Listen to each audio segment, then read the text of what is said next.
Saludos familia, bienvenidos a Tambora Dialogues. Welcome to Tambora. Those of you that have been tuning into our program know that storytelling is central to our mission.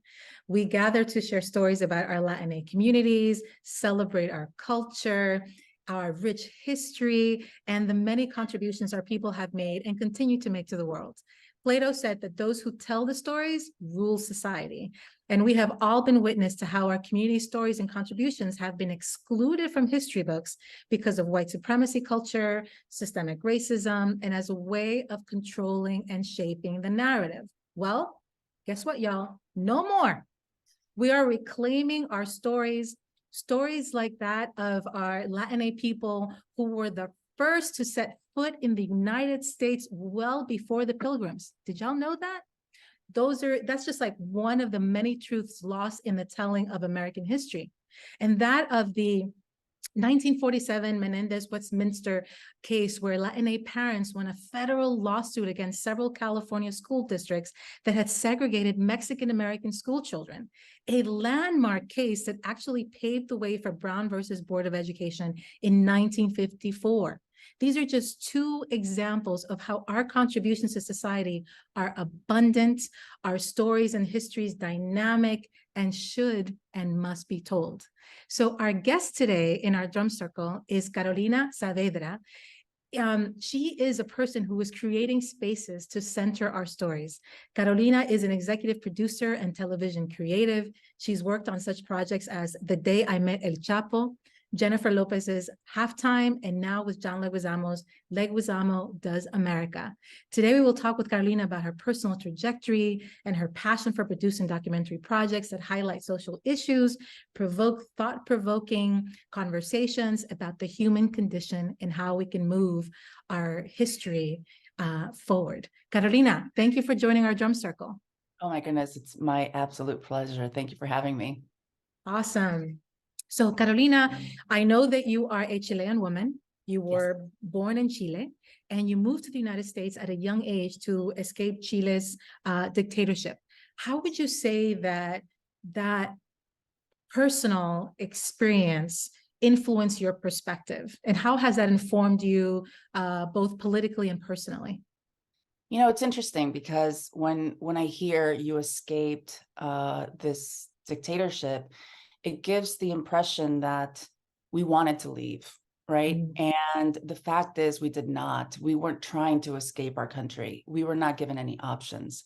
When coups happen and dictators are put into power, and in the case of Chile, by the US government, the first people that they go after are educators and artists. My father is an educator. And he had been one of the students he was part of the student movement that worked to get Allende elected into office, the first freely elected socialist president ever in the history of the world. And so he was politically active. He wasn't like a leader of anything, but he was definitely engaged. And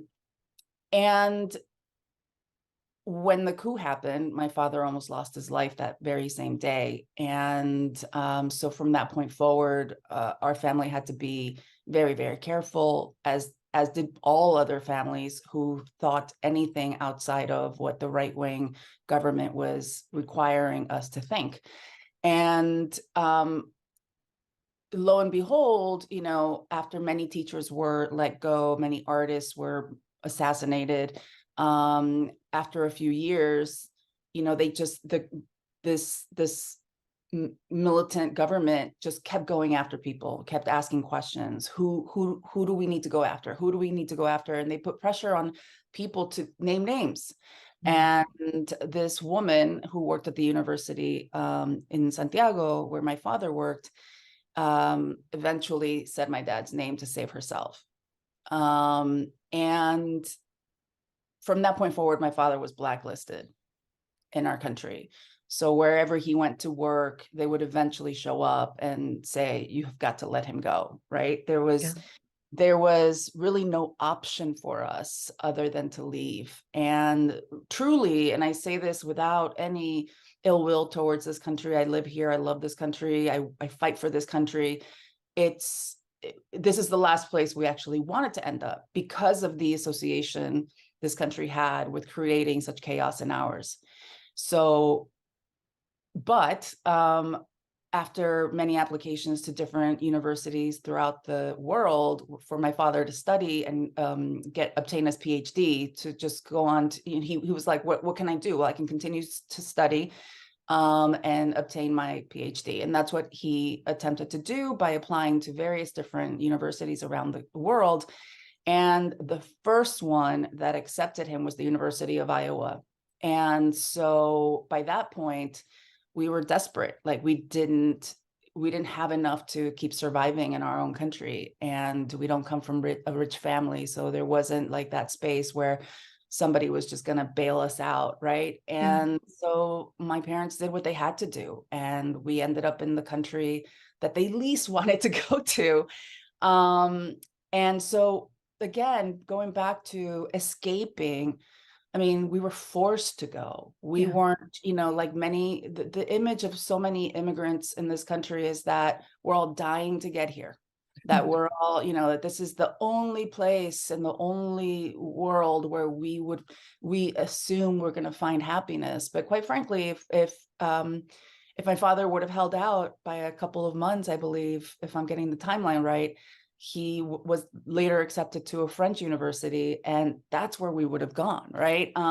Because my family, my grandfather, his father is from France, and also the French government was a government that was telling a full story, a rich story of the world in its history. My brother and I had already been attending up until that point. So from like 3 to 8, I was at a private French school in Chile. And that's going, and I want to highlight the fact that although that sounds super bougie, my, my parents literally, and I don't say this lightly, they would forego eating certain meals in order to afford our education. The reason they did that was because the Chilean government had then, Pinochet had gone in to all of the public schools, which is something my parents believed in enormously, in public education.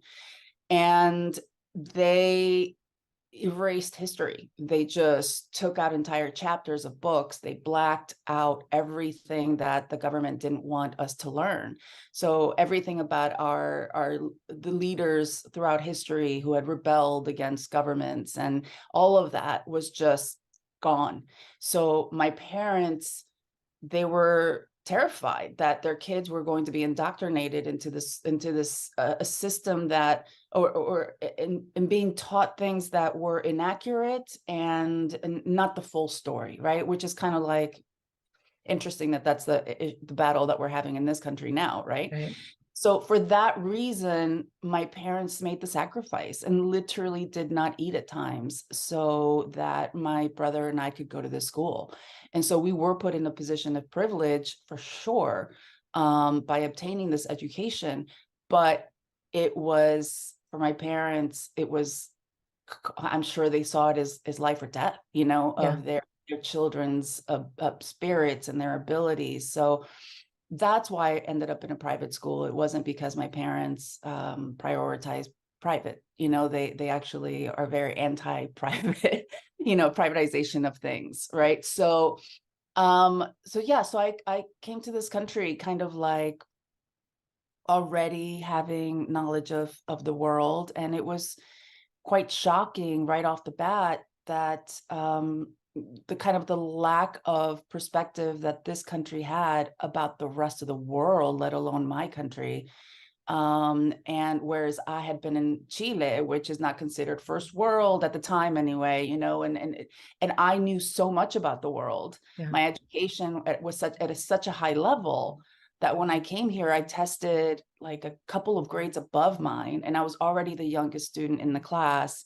And the only reason they held me back was because of my English. And so right off the bat, when you're having those things happen to you, where it's like, okay, you don't speak English, and therefore we're not going to put you in the correct grade. So for a couple of years, I wasn't learning anything new. I just always was aware that things didn't work quite right here. Like something's something's afoot, you know what I mean? And so yeah, so that's, I'm sorry, I went off on a tangent. No, Bad. I'm like, wait, it's quite all right. This is what the space is about, right? To telling and sharing your truth, right? And how all of those experiences shape the person that you are. So I do appreciate that. And I see already, just from what you've shared, so many common threads that, you and I share, and I'm sure that we share, with others, like, and I've said this several times on the show, that we moved here to the Dominican Republic because, obviously, all of the racism that is just out in the open was affecting, my family and affecting my multiracial children. And being here is just like an opportunity for them to determine their own identity when they're ready, but also an opportunity for them to be global citizens. So they're learning, similar to the way that you learn in Chile, so much more about the world, right? And it's not, United States centric. It's like, actually, there's more than the United States, right? And so that to me is incredibly powerful, and I immediately connect to that. And I also connect to what you were saying about, the use of the word escaping, right? Because, a few episodes ago, I traveled to the border of Haiti and República Dominicana, and I talked to a variety of different people about, the tension that exists and the why they're coming, across the border. And the reality is that they want to stay home.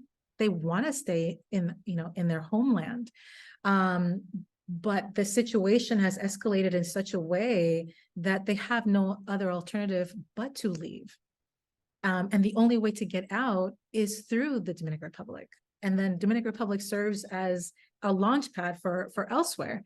And so I again connected with that, as well. So I appreciate, you sharing all of those things. And particularly, and I've read a lot about, your stance on the US foreign policy and its impact on Latin American countries. And I know firsthand the impact it has had here in La República Dominicana, and I am seeing it. Man, am I seeing it in what's happening in Haiti. And so I was hoping that you can unpack for our audience a little bit more about what you have seen, right? Coming from Chile at a young age, seeing how the US operates, and how you're using your critical thinking skills to question those policies. yeah, I mean, look, again, being raised in being born into a dictatorship, it was impossible for us to not be aware of the world and the way that the world works, right? I had a very unique experience, my brother and I both did, in that my father, we were raised by my father and my father being an educator, atheist, and his parents had, they were part of the Communist Party. My mother was, and she's passed away, so that's why I used the term, the word was, um, she was a questioning Catholic, which in Chile, at that time, it just wasn't a thing, right? You either believed or you didn't, but like, the ability to be a questioning Catholic was not something that was very common, at least not in a way that people were actually able to live that out. And I think part of the reason that, my mom gravitated towards my father is because with him, she was able to question societal norms that had been kind of instilled in her, right? She grew up in a time when women did not play sports, right? Mm-hmm. They were supposed to wear dresses every day and study and go to college to find a husband, right? Like those were the expectations of women back then. And my mother we never had the chance to talk about it because she died by the time I was 14. But she was a feminist through and through, right? And for instance, I know this because when we moved to this country and every other schoolmate of mine had their father's last name, and their mothers also had their father's last name. I asked my mother why she didn't have our father's last name. And my mother's response to me was, because your father married me, he didn't adopt me. So Snaps, mama. snap, snap, snap, right? So I was 7 when she said those words to me. So much to her parents' chagrin, even, like, she had fell in love with and married this man who clearly questioned society. And then when we were born, she and my father made the decision not to baptize us in a very Catholic country. And that was a huge also political statement, right? Everything we do, everything we say is political. I believe that wholeheartedly. And so that was a huge move. And it was one that was shocking to much of her family. But my mother, as a child development specialist, kind of like what you're doing with your kids, right? She wanted us to have every option to be able to make decisions for ourselves on who we ultimately wanted to be.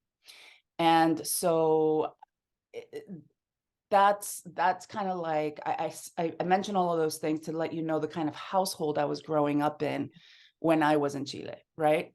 But in growing up there, you couldn't help but know, and the conversations going on around you between your parents, even if you're a child, you're hearing things. And I, as a sensitive, I was and still am very much a sensitive. I was what we call metiche. I was always in the business. I was always trying to listen and be like, what's going on? And my mother had a few fights with me, I remember, when I was younger, about always being in the business. But it's because I wanted to know what was what. And so I kind of paid more attention than I think a lot of kids would. I shouldn't have, to a certain degree, because I think I hurt myself as a child, knowing more than I think I was prepared to know at certain times. But that is, it's impossible to grow up in my household specifically with what was going on in the country and not develop a political identity, right? Yeah. And so by the time that we came to this country, I was already very aware of the way in which the United States had played a part. Now, I'm sorry. Let me rephrase that. I wasn't very aware, but I was loosely aware of the fact that this country had played a huge part in what happened in ours. And then I saw my parents' life here in this country, and it was sad. And we didn't have family, and my mother wasn't allowed to work. So my father was getting paid $5,000 a year as a teacher's assistant at the University of Iowa. So, how do you raise a family of 4 on $5,000 a year? It's impossible. So my mother took on babysitting up anywhere from like 3 to 6 kids a day for $1 an hour to be able to feed us. And my father, and we did tasseled corn as a family, and my father was doing voiceover work for companies like Goodyear, anything to be able to survive. So these hardships that they encountered were being spoken about in the household. So these things and these themes were never too far from my ear. And so I started to instantly kind of like, not instantly, but over time, develop very specific ideas of my own. And through the years, I actually did the studying required to be able to fundamentally defend those opinions and those points of view. But yeah, I mean, growing up here, my father became the president of the Palo Neruda Cultural Association at the University of Iowa. And a lot of the performers that he would recruit to come and speak or perform at the University of Iowa were people who had been exiled from our country. So again, my household was one where there was constant conversation amongst the adults, especially, about what had happened in our country. And I was around 11, I want to say, when our parents sat us down and told us all the nitty-gritty and told us specifically what had happened to my father. And so now we knew all the real deal, right? Yeah. So there was no, I don't think, based on who my parents were, and are, that I was ever going to escape being a political person. Yeah. But I also, those are the things that truly fundamentally interest me. My and I don't want to speak for my brother, but we are very different. I think in terms of ideology, I'm sure he feels very much like me, but he's not as vocal about it. He's not a person who is, for him, the priority isn't, embracing and confronting these issues on a day-to-day basis the way that I kind of make it my business to make sure everybody knows about these things at all times, right? We all Um, have our way, right? yeah, we all have Yeah. our way, and he's an Yeah. educator too, and I'm sure he does it in his own way, in the way that he knows how, and then he's an incredible teacher. So I'm sure he's affecting his students, just by being a Spanish teacher, opening up their world to a different, culture, to different cultures.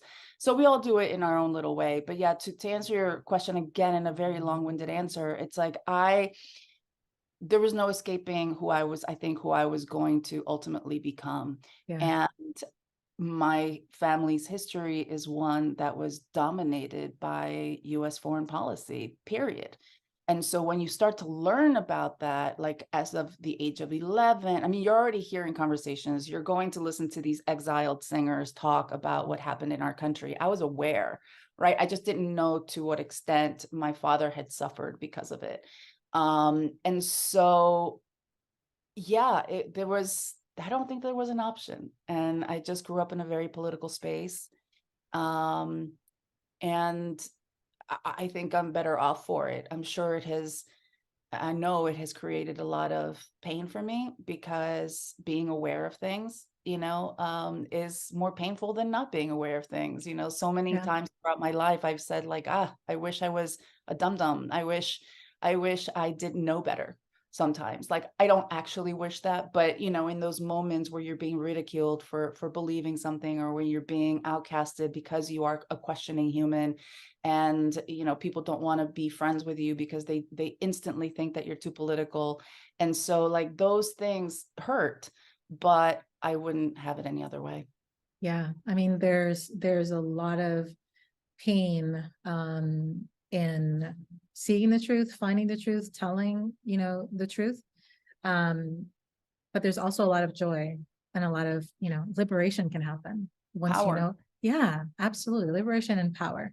Yes. So switching gears just a little bit, I want to talk a little bit about your kind of like your journey. So, from what I read um about you, it's been a beautiful journey of like self-discovery and curiosity and questioning. Can you share with our audience a bit about your journey and how Mr. Piotrowski's, right? That is it. Petrowski. Yeah, Petrowski's media class, your senior year in high school, kind of ignited that spark and that desire to tell stories and share stories. It's interesting. Happy to, but just 2 days ago, I was asked a question, and I this memory came to me. And because the question was, when did you start to develop your passion for storytelling? Yeah. And I honestly, at that moment, prior to that moment, I was always saying, oh, yeah, it was in my media class when I was in high school. But truly, mm, this is the the memory that came up for me. My mother, as a child development specialist, she limited, for instance, I never wore pink. She only put me in primary colors. She never wanted me to be like intrinsically tied to this color pink because I'm a girl. So, and I was a tomboy, and she was like that. My daughter's not a pink girl. She's just never going to be, and that's okay. So, and for my brother, the same. It wasn't like he wasn't allowed to play with dolls. I mean, she was very progressive, very Yeah. ahead of her time, right? And one of the things she did, which was the greatest gift, I'm now realizing, is she limited our time watching television. And instead, she was also an artist. She was a beautiful artist. Prior to dying, she was studying pottery, and she was going to go on to get her master's in fine arts. But so she drew a television set on a cardboard box, and she would sit my brother and I in front of it, and she would ask me to tell her what I was seeing. Mm. So already developing these storytelling muscles, right? She was absolutely fine-tuning my creativity and my imagination. And from that moment on, I think I was a hyper creative kid. I think my brother and I both are. I live my creativity out. I think on a daily basis, and I owe that to her, absolutely. And then later on in life, as you're growing up and you're surrounded by conversations about politics and the way the world works and U.S. foreign policy and all of these things. These are the things that I knew mattered to these adults that I looked up to and loved, and the effect that these things had on them and on us as a family, I was very aware of. And I was, my mother taught me "We Shall Overcome" when I was 7 or 8 years old. She was teaching me about the civil rights movement. So again, uh, I was becoming who I am very early on. But then, yeah, I went to high school, and luckily there was a media program.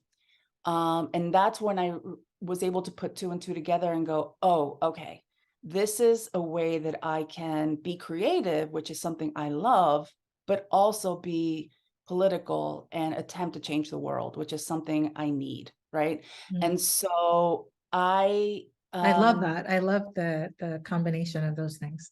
So important. yeah, and sometimes it's in the talking about it that I'm even discovering those connections myself. Um, but one of the joys of that class was, we had to be 1 week, we would have to be in front of the camera, and 1 week we would be behind the camera. I never particularly loved being in front of the camera. For me, the joy was in the background, making the thing happen, making the thing. And there was a competition that I should have joined myself, and this is a whole other lesson about, you know, um, owning your own power. There was a competition that he did in the school where he's like, pick a movie, pick a song, edit it down to the length of the song, and tell the story of that movie, right? So that um that was something that I should have done on my own, but what I did is I helped a friend of mine do that project. I picked the movie, I picked the song, I literally sat next to her, told her where to edit, and the movie was Mississippi Burning. Mm. Song I chose was something by 10,000 Maniacs. I'm forgetting the name of the song right now, but it was together, it was really, really powerful. She won an award for that video. Obviously never thanked me, never alluded to the fact that somebody had given her all the material and told her what to do. And that was like kind of my first lesson in the business, by the way. Mm. But I knew then that the power, that moving images and music and editing and all of that had to provoke emotion in people and to provoke thought. And I became addicted to that, right? It was like I instantly knew that for all the people that thought I was going to be a civil rights lawyer, I had found my way of hopefully making a mark in this world in a way that still honored my creative side, which is something that I know that as a lawyer I wouldn't have been able to have, right? Right. And so, yeah, that's basically that class solidified those things for me, which was huge. It was absolutely huge, and I never really looked back from that. Mm. Thank you so much for sharing that. Of course. I really love that. Maybe I'll do that with my kids, like get a cardboard box and, make a television out of it and see what they come up with. Yeah. But I appreciate how, it's about your environment. And I'm seeing all of these common themes in what you're sharing, right? Like your environment helps to shape who you are, and the fact that your family gave you access to information that allowed you the space to question, what was happening and to learn about what was happening, so that you had a more informed perspective, and then also simultaneously nurturing that creativity. I can see how all of that is like the fabric of your work. So I really appreciate you sharing that. No, thank you for asking those questions again. Like, it's really interesting.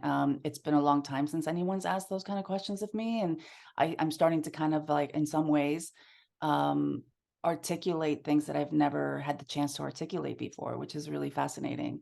And yeah, look, you are your environment for sure. It helps, create who you become. And I was just really I find myself to be truly, truly lucky that I was born at the time that I was, into the family that I was, because it really gave me such huge perspective. There was no avoidance of what the world really was. There was no sugarcoating of Yeah. things for me. I wasn't in a bubble, which I Yeah. find a lot of young people today, especially, are living in. Not, I shouldn't say that. Let me backtrack that. Obviously, I think what's going on in this country right now, day to day, and kids being afraid for their lives is igniting in a lot of kids into political action and awareness.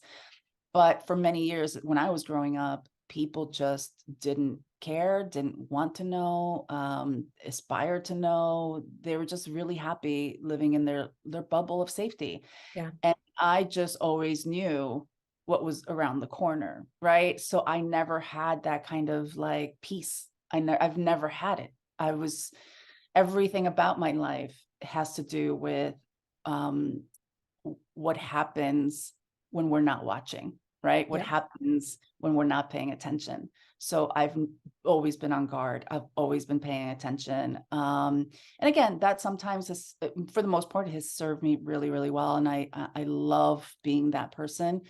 But sometimes it's a heavy thing to carry, right? From a very young age. So there are times where I experience burnout, because I am so sensitive and I'm taking all of the things in. But again, I wouldn't have it any other way, because as we said before you started to record, the world needs more of this. We Yeah. need more people who are questioning and who are willing to go there and have the hard conversations and speak the hard truths. And I've never understood the hesitancy to do that. I always, think about the way that my parents raised me, which my father's a scientist, he's a mathematician. So for him, questioning things is nature. It's just what you do to get to the answer, right? If you're not questioning things, how do you get to the answer of things, right? Mhm. So they always told us, question everything. That was the number one rule. And again, didn't always work to his benefit, because then he raised this young woman who was questioning everything he ever said. but but I don't think he'd have it any other way, right? He was like, damn it, I did this to myself, but here we are. And it's like I said, it makes for a more complex, complicated existence, but it also, for me, there's so much beauty in being able to see the world for what it is, because then you're able to treat people with the empathy they deserve. You're just a much more aware and empathetic person to what's going on around you. Yeah. And so I'm truly grateful for it. Would I have rather none of that happen, and I would have stayed in my country, and had a life with my grandparents and my uncles and aunts and nephew and cousins? Sure, because I think my parents would have been happier, right? Being able to live in their country. And I wouldn't have known the difference. I would have just been obliviously happy, right? But here we are, and as long as we're here, and as long as I'm in this country, I'm going to know the full story of this country, and I'm going to know how they affected ours. And obviously, as a young adult, I was reading all of this behind me, And one of the books that I leaned on heavily is Eduardo Galeano's Open Veins of Latin America, right? So when you start to learn and you realize you're not alone, oh, I'm not, Oh, yeah. I'm not the only kid who's gone through this, I'm sure. You feel less alone, which is nice, but also just increasingly infuriated by what's going on in the world and Yeah. the way that our countries are affected by it. That's right. And how you use that anger, that frustration, to fuel, your actions is incredibly important. And I can see that you've used that energy, as part of your work. And more recently, you're now engaging in the work with John Leguizamo, right? So Leguizamo does America. Yes. And there's a lot of excitement about that, and has been stated about, the passion and dedication to our Latina community. And you specifically have talked about really revering John, right, as a Latina in this country, because you feel that he has been speaking and continues to speak on our behalf for a really long time. And the idea of being able to work with him to celebrate our stories is a dream come true for you. And so when I read that, when I heard that, I really got chills, because I remember going to see John's one-man play Freak with my older brother. I was a real theater geek. I went to a performing arts school, but struggled because I didn't see many of my people in the space. So my brother took me to see Freak, and I gotta tell you, it changed my life. It was raunchy as fuck. And I probably shouldn't have been there, but when John said, and I hope I'm remembering and quoting this correctly, you grow up in Latin, you grow up Latin in this country, and you're a third-class citizen from the word go. And so you have to deal with everything around you, from that point of view, and trying to feel entitled. And it was the first time that I really felt like seen. I felt like, wow, he totally gets it. Yeah. And, and he's fearlessly putting it out there into the world. And Absolutely. and I was like, diache. That's like a phrase we say here, in the Dominican Republic. Like that is just incredible. And I have watched just about everything, John has done since then. So I want to know from you, like, in what ways has working with John on this show solidified your feelings about him, and kind of just like, re-energize, like, how do you energize each other in this space when you know that there's so many stories and there's so much crap in this world, right? Like, how do you keep each other going? Well, there's a couple of questions in there. And the first being that, like, yeah, I want to say I too went to all of his one-man shows when I was younger. And for my brother, I know he feels the same way that you do, which is like, holy shit, he felt seen, Yeah. right? I felt the same way. And John claims that he's only recently become ignited politically, which is maybe true in terms of like trying to make real good trouble so that things systemically can change. But he was political even then. Everything he said was political. Every time that he highlighted the treatment that he and his family received versus white families, or his experiences in theater, or there's politics in all of that. And it's racial politics, and it's economic politics. Like, again, maybe I saw that in a way that maybe he didn't even see it at the time, because I come from such a political place where I was, from a very early age being told that everything's political, right? From the coffee we choose to drink to, which is all true, right? Yep. And so here I was like, wow, what a daring human being, putting things out there. And again, he helped so many people be seen throughout our journey across the country. When we were filming, pretty much at every shoot, certainly at every city, somebody would come up to John that either we were featuring or on the street and said to him how much his early work meant to them. Because for the first time, they felt seen. Diane Guerrero, the actress, she said that to him, and we kept it in the show because it was so significant. Just seeing yourself, seeing someone who's Latino. And again, I didn't grow up in Queens. I didn't grow up in New York City. I didn't have that shared experience with him, but I know what it is to be Latin American in this country. And so there were so many commonalities. And I always felt like, and I'm also a hip hop kid. I'm a 90s hip hop kid. Yes. So for me, we shared, his love of hip hop and his whole vibe was something that I was like, oh, he gets me, like, and that's the beauty of him. I think he speaks to so many people.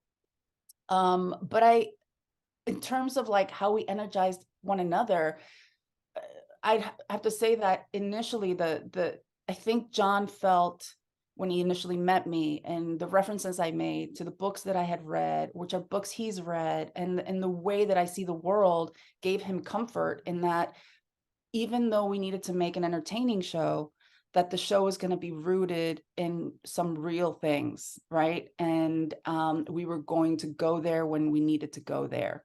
And in a perfect world, I think there'd be more of that and more focused energy on the hard things, but he's doing that with other shows and other programs that he's got going on. Our show needed to be both entertaining and educational. And I think that there was never a lack of energy, or how do we find it? It's a hard question to answer because there's never a time when we weren't just, everyone was feeding off of one another. And So you're just riffing, right? it was You're just just riffing. yeah, It's like, yeah. John, here's what we'd like to do. Yes. And then it's like, even when a segment didn't go really, really well, I'm like, no, I see it. Here's what we're going to do. And we're going to incorporate, the story of the war in El Salvador. And we're going to use archival and all of these things to really apply context to the story. And like, we're both creatives. I think that creatives just naturally feed off of one another. And John, by far, is the most collaborative creative I've ever worked with in that way.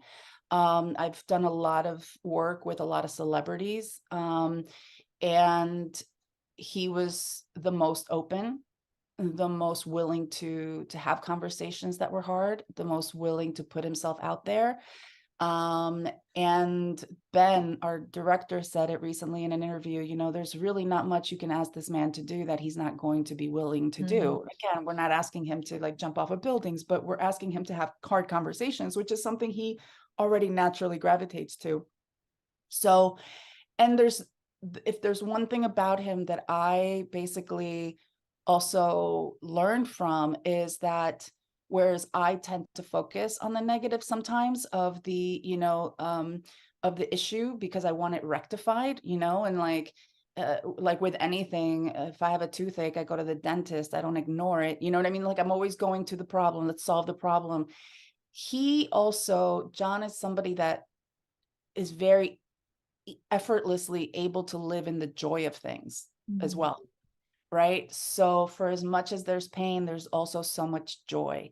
And that's something that he really brought out in me, right? Acknowledging those things and being okay with to just kind of live in that moment too, because we deserve joy. We deserve to not always be in this place of constant fight, and a constant, fight or flight, like I'm sure you do too. It's like, when you're looking at the world through our lens, and our lens, shows us all of the problems of the world because we live them daily and we experience the outcome of those things daily.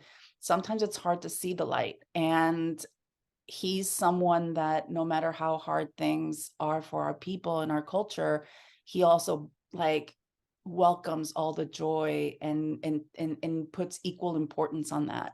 And I think that's something that I'm learning to do as well. And that was a beautiful takeaway from this project. But yeah, I think and this, I handled the way, one of the things that I did for the show is that with the producers I hired, I held a daily meeting between all of us, and we would just riff, and I treated it like a writer's room. So it was all of us creatives going, well, I actually, I have the story for you from over here. There's this person that I met once that you should talk to, and we were constantly feeding off of each other, constantly like seeking out the better story. And that was a huge thing for me. Again, did I even answer your question? You did. No, of course. Of course you have. I mean, and it's just, it's so energizing for me because I always really try to lift up our ancestral values as a community, and our community is all about collaboration. And just to hear you speak about how you were all riffing together, because you have a shared language, you have like, this connection at the root that allows you to do this in a free space, and you feel safe, right? Yeah. Because Yeah.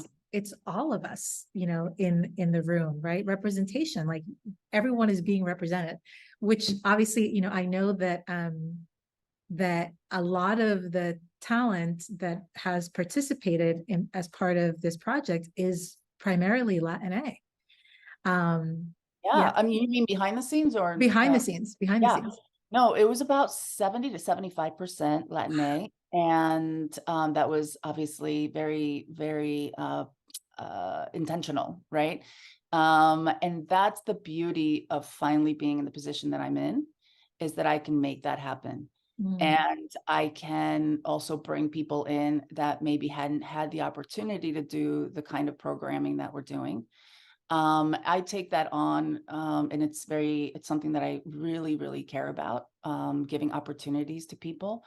And I'm willing to, if needed at times, take on more of the responsibility in that way, because, they may not have had the experience, but they are brilliant, smart people. And they've also had an experience here in this country and in theirs. And they have a lot to bring to the table. yeah. And the number one thing that was most imperative for me to do when I was hiring is hiring critical thinkers. I can teach people how to do this format, right? I cannot teach people to think critically. That's just, I don't have that kind of time, Yeah. right? So, and I've worked with a lot of producers who have tons of experience writing, and yet they're not critical thinkers. And sure, I could have hired them because they would have put something together, but would they have put their heart into it and really felt the material? I don't know. Right. And so I'm beyond pleased with our crew and our staff. I think that there is a shorthand. And I think that's something that, John mentioned recently in our New York screening about me, because again, you meet someone, you're like, oh, you're a hip hop kid, you're a political thinker, you're a critical thinker. Oh, you read the same books I read. Oh, okay. So like there's a trust, there's an instant Yeah. trust of like, I know I'm in good hands with you. And I felt that about the people I was working with, right? Because these are people who are mad creative, and they're questioning people, and they understand the politics in this country. And regardless of if their previous work spoke to that or not, in conversation, you just know. And so that was a huge privilege. And there is an absolute shorthand between all of us, because we don't have to explain ourselves to people. Don't, Yes. which That which is sounds, it's like heaven. It's heaven. it really is. There's an instant like weight taken off of the table. Like when I have worked in predominantly white spaces, which is pretty much 95% of my career, you're always having to explain yourself or your reactions or your mannerisms or the way that you communicate. I remember saying, I grew up with, the majority of my friends growing up were Black and still are. I mean, they're still alive. But so I'm this mix of like Latin culture, Chilean culture specifically, American culture, but also Black culture. And so like when I was in these spaces, the way that I talked, the references I made, the songs I'd sing in the hallway, all of that was instantly setting me apart from those spaces. And I was automatically seen as other and an outsider. Yeah. And that was really hard. Throughout my career, I've struggled a lot. I mean, I've had a lot of microaggressions and sometimes just aggressions made towards me because of my ethnicity, because of my politics, because of my culture. And people think they're being funny, but obviously it's not funny. But you kind of have to sit through and bite it, and and just bite your tongue, and just that every generation has their cross to bear. And I certainly was in spaces that did not benefit me. And when I started working with Latin producers and on Latin shows, or shows that are seen to be Latin, yeah, there was an instant like vibe, right? Like when we walk in, we give each other hugs. It's not, Y un it's besito, no fregar el besito. so yeah, un besito, un abracito, un besito. And it's like, Yeah. how's your day? How are you doing? Like, and people that have worked under me, like they make fun of me as much as I make fun of them. And it's a whole other vibe of like being in this comfortable zone. And so, which allows you to focus in on the work a lot more, because you're not having to think about the politics of things. That's right. Right. Yeah. And the only people who have questioned that throughout have been people who aren't part of the culture. Because they're like, oh, she's like this and she's like that. And how come they're like this? And like, oh, and it just creates strife where there is Yeah. none. Right. And so, and I've had that happen in relationships. I remember my ex, one time my dad came to visit us, and my dad's a very intense man, even in the way that he looks. He's got the Saavedra scowl, so he's always looks like he's angry, but he's not. He's actually happy, or he's just contemplative, and he looks like he's angry, right? But he's not. And I know my father, right? So I remember one time we went to dinner, and we started talking about something that made my father very emotional, and he'd already had 2 glasses of wine, so even more so. And he was expressing how much he loves the family, but he was doing it in a way that my ex was interpreting it as anger, and that he was upset with me, right? That I had triggered something in him that upset him. And when we get back to the house, my dad goes to bed, we go to bed, and he starts to whisper in my ear, I think you really hurt your dad's feelings. I think you really hurt your dad's feelings. And I was like, what are you talking about? You saw the way, and he's like, you saw the way he was expressing himself. You seemed, and I was like spinning. My mind started spinning. I was like, did I really hurt my dad's feelings? I wake my dad up at 2 a.m. and crying. And I go, Dad, did I hurt your feelings tonight at dinner? Because were you upset? Is that why? My father looked at me like I was straight up crazy. He's like, what are you talking about? Like, I was just expressing myself, right? And so that's the difference in the cultural differences, right? People can start to make you doubt your own sanity in situations because they see the world so differently. They communicate so differently. And for my ex and his family, it was always about not saying the wrong thing and not hurting somebody's feelings and da, da, da, da. And in our family, at least between my dad and I, especially, we say what we feel respectfully, obviously with tact, but we don't shy away from saying what it is that we truly feel. But anyway, that's the importance to me. That's an example of how important it is or how, because I'm not always going to work with Latinos and Latina communities specifically or exclusively, but it's what makes it so great. It's a completely different experience, and it is so much more fun for me. Again, because there's all these barriers that I don't have to get over, and there's no hoops to jump through, right? It's like, oh, they get me, to to a large degree, they get me, and I get them, period. Yeah. And I totally get that. And I hear you. My husband is Italian American, and My ex and for him it was trial by fire. I was like, I'm just going to bring you, you know, because my Dominican family, when we get together, it's a party. Even a dinner turns into a party. And I was just like, you know, I'm going to bring him to my brother's house, and I'm just going to see how he rolls, how he flows. And he flowed. You know, he understood the rhythm, he understood the loudness, the loud music, the abundance of food. And I was just like, all right, I think he's a keeper. He's a good egg. I'm gonna keep him. But even still though, I still had to, when I made the decision that, okay, I'm gonna marry this man, and living on the Upper East Side, which is kind of like at the intersection. There's white, there's black, there's Latina, there's just a mosh posh like of everybody. But in my workspace, it was mostly white folks. And there was always a discomfort in showing up in my true self, because everything was questioned, right? If I suck my teeth, right? Which sometimes when you're reading something, you just suck your teeth, right? It's just like, oh, that's offensive. Like, what? I was Got an attitude. Yeah. You have an attitude. I'm like, well, I actually don't, I don't have an attitude, right? So it's just like this misconstruing, misunderstanding. And it was like, I was always in the wrong and having to justify my actions, my words, my justify me, my presence, You're right? constantly living on the defensive. Constantly. And you just start retreating, right? It's just like, and it's so unhealthy. And I spent so many years in therapy trying to figure out, it's just like, you know what? No, this isn't about me. This is about y'all.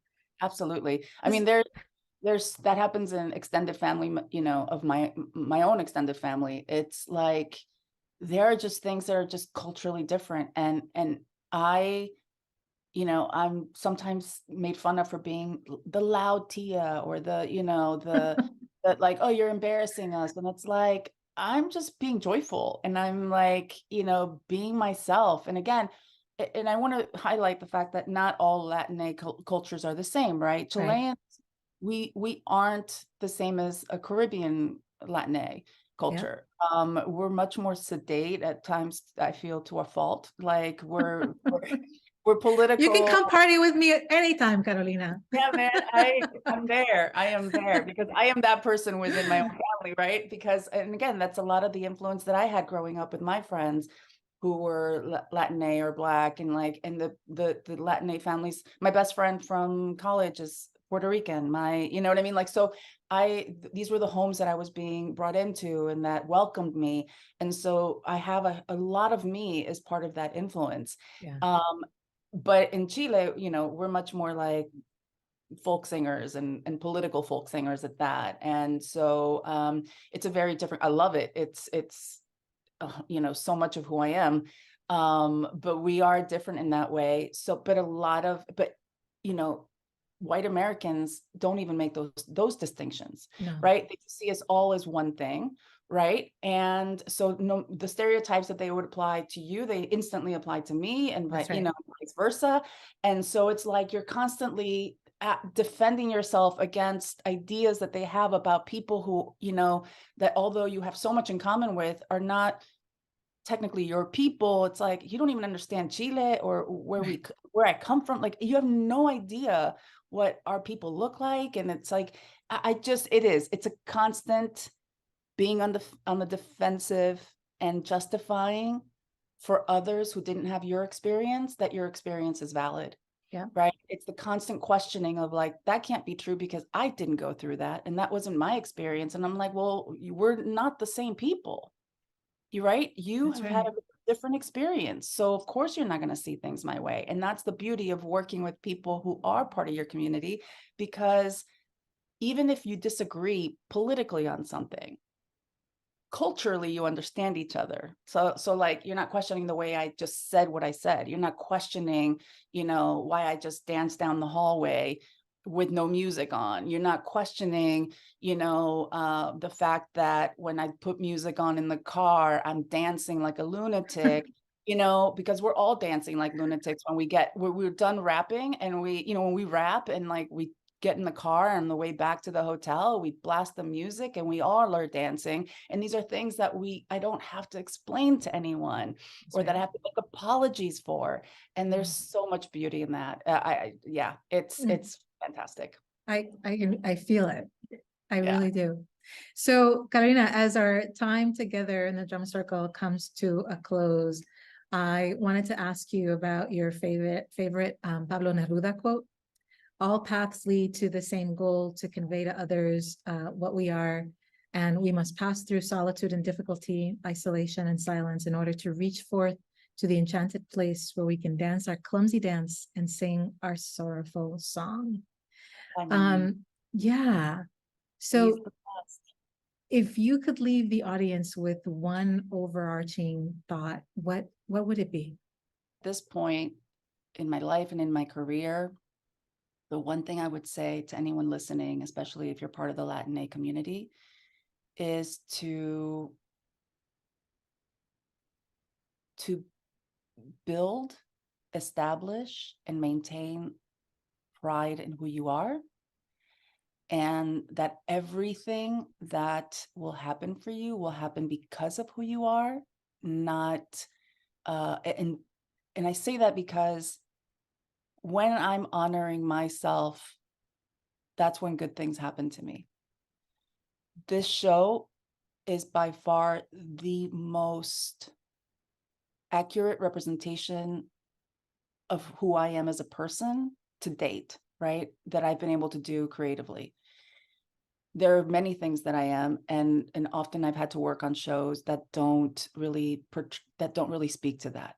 There are shows that I almost feel guilty for having been a part of, but I was surviving, right? Like so many of us just have to work, and I don't have a family that could give me time off while I found myself. So while I found myself, I was working on a lot of things, whether I like them or not. But the truer I am to who I am, and the work, the more I do work that speaks to who I am, that's when I've been the most seen and I've gotten the most attention. And it's not that to say that you should do this for attention, but it has been surprising me how much attention I'm getting for this project. And it's because of who I am that this project is what it is, right? It's because it's all the things that I was critiqued for being for so many years that has brought me to this place. So I think what I would want anyone who's either it doesn't matter what field you're working in, it doesn't matter what it is that you're doing, is to be proud and to not shy away from being who you are. And it's those things that are going to catapult you to your best self and your best job and your best experience overall as a human being. And so stop doubting yourself, stop second guessing yourself based on something someone said. Just honor who you are and honor your experience. And I think from that, good things happen. And I know that sounds truly Oprah-esque. And I'm not a person who's like, everything happens. It sounds Carolina-esque. Oh, thank you. But Yes. it's not about everything happens for a reason. No, it's not that. It's like, go do the specific work that you want to do and become really great at that and own it. And then good things will happen. It's when we get lost in the sauce and we're like trying to be everything to everyone and not really honoring who we are, that the show just becomes any other show, any other content, a piece of content. Like, it doesn't really have a voice. It doesn't have a point of view. And because I have such a specific point of view and I came to the table with that, I was able to take these really crazy deadlines that we had and go, all right, I already know what I want. I've been dying to do this show forever. Like, let's go. Right. And it was me honoring, having honored myself throughout the years at, a lot of risk at times, is what had me ready to do this thing. Right. And so, yeah, I would just be proud of who you are. And that's not at the sake of other people. And, it's just love yourself It's Yeah. it's basically it, right? I think every political movement has started with people who have said, first and foremost, we have to love ourselves. The Brown Berets, the Black Panthers, every group, Martin Luther King Jr., it was like, Black is beautiful. There's power in who we are. It's like it Mm. starts from there. And so love yourselves, honor yourselves, and yeah, eventually that thing that you're looking for will come to light, I think. I love that, Carolina. Thank you. Thank you so much Oh my gosh. um, No, thank for, you. yeah, for being here with us today and, you know, for continuing to share our stories. And I do believe that our Latinx community deserves to know that our history is dynamic, is far reaching, and that our cultures, all of our different cultures, right, and experiences have really shaped um, the United States even before there was such a thing as the United States, right? Yeah. To our listeners, I leave you with a quote from Sandra Cisneros, which actually complements what you're saying. For those of you that don't know Sandra Cisneros, please find out about Sandra Cisneros. She's the author of The House on Mango Street, one of the most important books of my childhood. And one of the things that she said was, I've put up with too much, too long, and now I'm just too intelligent, too powerful, too beautiful, too sure of who I am finally to deserve anything less. Our Amazing. community, yeah, our community deserves more, y'all.